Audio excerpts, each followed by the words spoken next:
सो good evening everybody, myself Acharya Vishvendra. आज magnetic force के ऊपर कुछ क्वेश्चंस आपसे डिस्कस करूँगा। तो क्वेश्चन आप मान लीजिए कि स्पेस में चार्ज आपको दिया हुआ है कुछ 10 माइक्रोकूलम,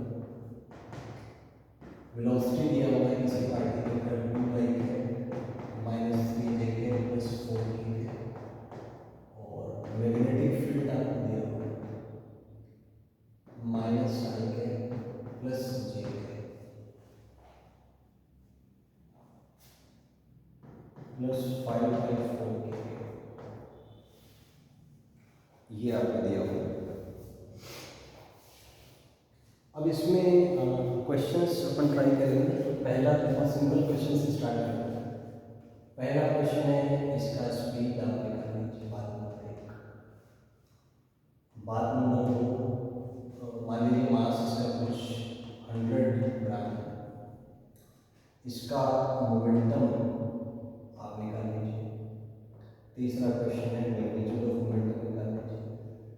चौथा है इसका काइनेटिक एनर्जी आप निकाल लीजिए। पांचवा है इस पर फोर्स लगेगा मैग्नेटिक फील्ड की वजह से, वो फोर्स निकाल देंगे। छठा मैग्नीट्यूड ऑफ द फोर्स। सातवां है इसमें लोकस कैसा होगा पार्टिकल का।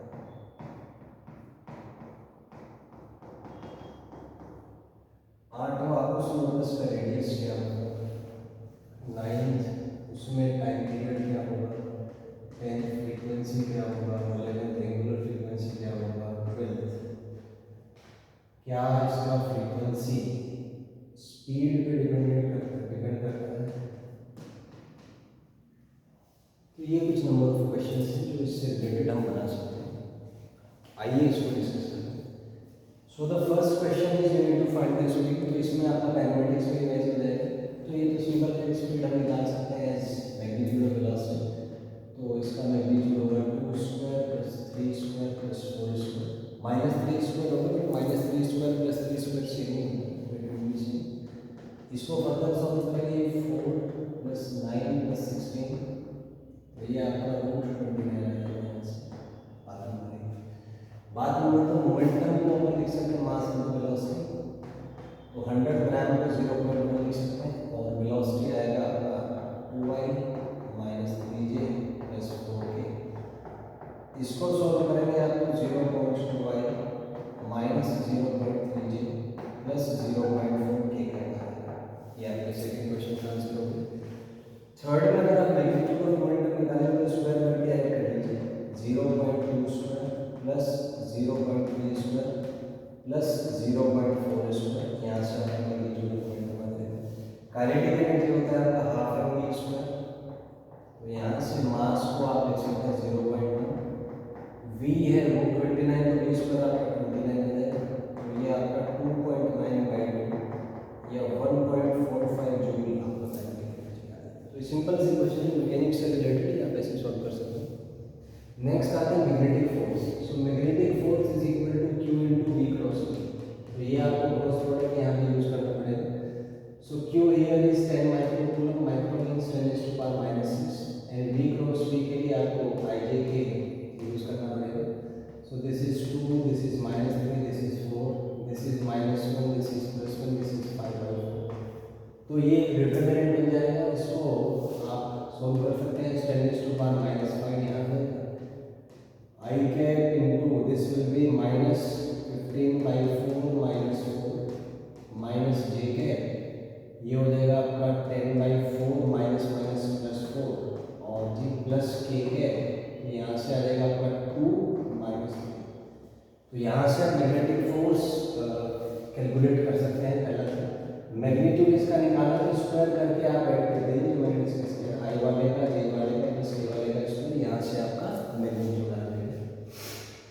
ये कॉन्सेप्चुअल क्वेश्चन है, लोकस ऑफ द पार्टिकल। तो आप अगर ध्यान से ऑब्जर्व करें कि वेलोसिटी और मैग्नेटिक फील्ड, आप अगर इसका डॉट प्रोडक्ट करें v डॉट b, तो v डॉट b आएगा आपका -2 -3 + 5, ये 0 आ जाएगा। इसका मतलब वेलोसिटी और मैग्नेटिक फील्ड आपस में परपेंडिकुलर है। तो हम कह सकते हैं राइट एंगल पे है, एंड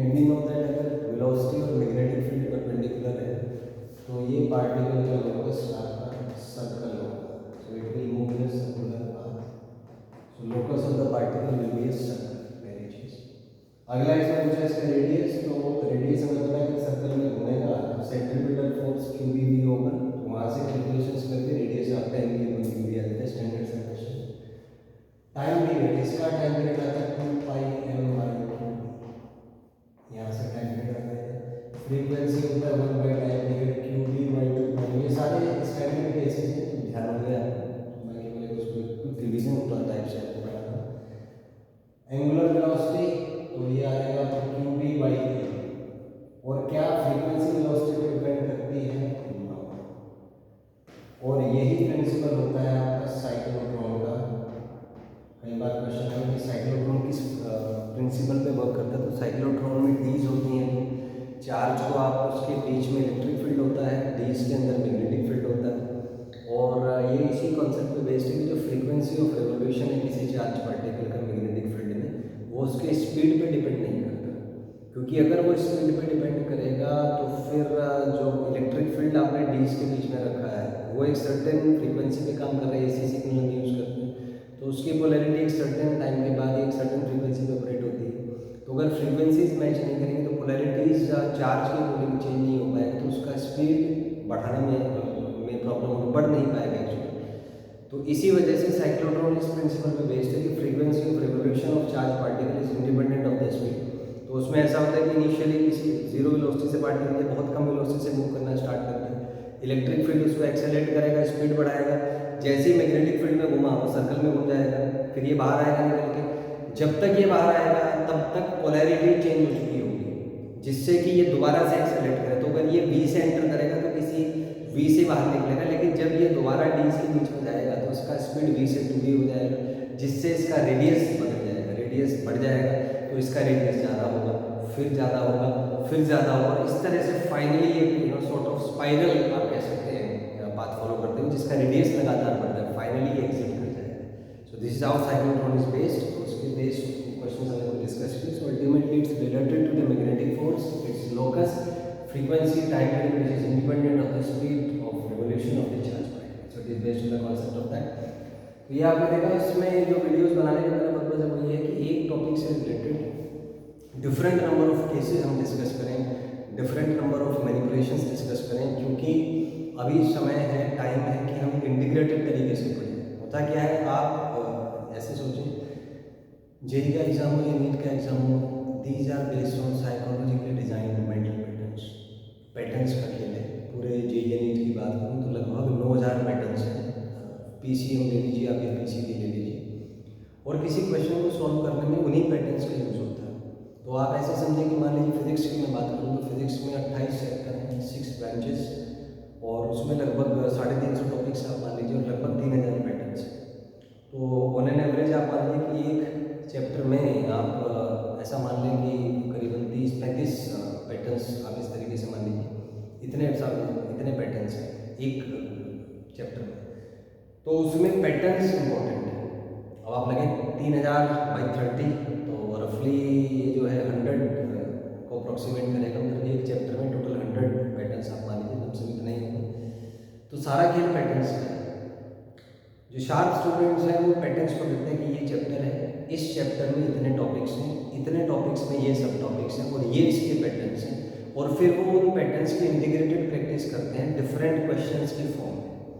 तो यही हमारा प्रयास है इन वीडियोज़ के थ्रू कि एक टॉपिक से रिलेटेड जो डिफरेंट पैटर्न्स पॉसिबल हैं उनके रिकॉम्बिनेशन, उनके परम्यूटेशंस, कॉम्बिनेशन पे आपको प्रैक्टिस कराई जाए, जिससे आपकी थिंकिंग इवॉल्व हो, आपकी प्रॉब्लम सॉल्विंग स्किल शार्प हो, आप माइंड ब्रेन का कोऑर्डिनेशन सीख पाएँ। क्योंकि जब एक्चुअल में जेईई और नीट के क्वेश्चंस आते हैं तो अगर आपने उसी तरह से प्रैक्टिस नहीं किया, उसी तरीके से अपने को ट्रेन नहीं किया, अपने माइंड ब्रेन सिस्टम को ट्रेन नहीं किया, ब्रेन माइंड के कोऑर्डिनेशन को ट्रेन नहीं किया, सो आपको एंजाइटी होगा, आपको अजीब सा लगेगा, मन नहीं लगेगा क्वेश्चंस करने में, कन्फ्यूजन्स होंगे। तो इन सब का इलाज है कि आप अभी से अपने माइंड सिस्टम को पे भी काम करना स्टार्ट करें। सोने से पहले रात को पूरा रिवाइज करें कि आज आपने पूरे दिन में क्या पढ़ा था, इसको मनन की प्रक्रिया कहते हैं। इससे होता ये है कि जब हम सोते हैं तो brain is connected to the unconscious and the subconscious mind. तो नेचुरली एक प्रोसेस होता है जिससे ब्रेन अपने माइंड्स के जो डिफरेंट हिस्से हैं, जो गहरे हिस्से हैं, उन हिस्सों से कनेक्ट होता है। वहाँ से हमें एनर्जी मिलती है, फ्रेश होकर उठते हैं, एंड देन अगेन हमें एनर्जी मिलता है, उस एनर्जी को हमें अगले दिन यूज़ करना होता है। तो जो भी आपने आज दिन भर में जो भी पढ़ा, कई जीबी डेटा पूरे दिन में हम इंफॉर्मेशन रिसीव करते हैं, बट उसका सही तरीके से स्टोरेज हो पाना अनकॉन्शियस माइंड में और उसका रिटेन हो पाना, ध्यान रखें word retention is more important then study. आपने 2 पेज पढ़े, 20 पेज पढ़े, 200 पेज पढ़े, डजंट मैटर। मैटर इज आप, कोई अगर आपसे पूछे आपने क्या पढ़ा था, जब समय की आवश्यकता होती है तो कितने पेजेस आप रिटेन करने में सक्षम है, वहाँ से डिफरेंस क्रिएट होता है। क्योंकि आज ज्ञान की कमी नहीं है, सारा ज्ञान प्रचुर मात्रा में अवेलेबल है। सभी ज्ञानी हमारे देश में शायद स्टूडेंट से ज़्यादा टीचर्स हो गए हैं, तो ज्ञान सभी के पास है।